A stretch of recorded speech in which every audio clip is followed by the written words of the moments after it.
শুভ সকাল বন্ধুরা, আমার প্রথম ব্লগে তোমাদের স্বাগত। তোমরা সবাই কেমন আছো? আশা করি তোমরা সবাই ভালো আছো। দিনটা ছিল 12ই অক্টোবর। সকাল সকাল বেরিয়ে পড়েছি পুজো দেওয়ার উদ্দেশ্যে পরিবারের সকলকে নিয়ে, হাসি মজা আনন্দ করতে করতে। কোথায় পুজো দিতে যাচ্ছি একটু পরেই তোমরা জানতে পারবে। সুন্দর দৃশ্য উপভোগ করতে করতে চলে যাচ্ছে। সুন্দর একটা পরিবেশ উপভোগ করতে করতে প্রায় চলেই এসেছি। বাবা গো, তারপর আসার পরে দেখি কত লাইন। কোথায় যাচ্ছি বলাই হলো না। মনে হয় তোমরা বুঝতেই পেরেছো।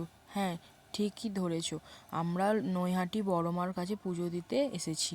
তারপর লাইন দেওয়ার পরে হেঁটে হেঁটে চলে যাচ্ছি। একটু দেখো আমি ফটোশ্যুট করে নিলাম। তারপর প্রায় গঙ্গার ধারে হাঁটতে হাঁটতে চলেই এসেছি। তারপর লাইনে দাঁড়িয়ে সবাই হাত মুখ ধুয়ে আসার পরে আমি আর দিদি পরে গিয়েছিলাম। তারপর হাঁটতে হাঁটতে গঙ্গার দিকে চলে যাচ্ছি। গল্প করতে করতে দুজনে চলে এসেছি গঙ্গার ধারে। এখন ভাটা পড়ে গেছে, তাই অনেকটা নিচেতে জলটা নেমে গিয়েছে। নৈহাটির নদীটা কত সুন্দর। তারপর আবার লাইন দিয়ে হাঁটতে হাঁটতে চলে এসেছি। প্রায় 6 ঘন্টা লাইন দেওয়ার পর মন্দিরের সামনে এসেছি। তারপর দাদা আর আমি হাঁটতে হাঁটতে গল্প করতে করতে চলে আসি। দাদাকে বলছি একটু ভিডিও হচ্ছে, ক্যামেরার দিকে তাকা। ওই লাল শাড়ি পরাটা আমার মা। তারপর দিদিকে বলছি একটু ভিডিও হচ্ছে, তাকা। তাই দিদি হাই বলে দিল। ওইটা আমার বাবা আসছে। আবার লাইন দিয়ে হাঁটা শুরু করেছি সবাই মিলে।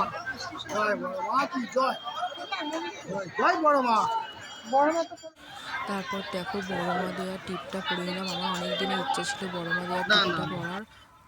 তারপর হাঁটতে হাঁটতে প্রায় চলে এসেছি মন্দিরের কাছে। ওই দেখো মন্দির দেখা যাচ্ছে, বড়মার মন্দির। জয় বড়মা, সবাই একবার বলে দাও জয় বড়মা। ধর্ম হোক যার যার, বড়মা সবার, সবার মঙ্গল করো, জয় বড়মা।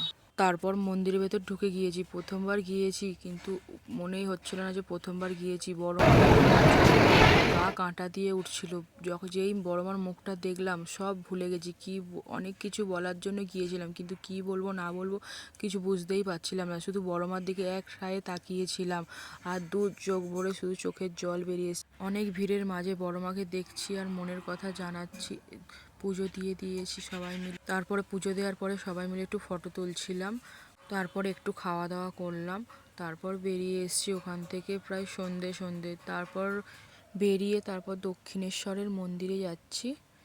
বালির ব্রিজের ওপর থেকে ফার্স্ট গিয়েছিলাম বেলুড় মঠে।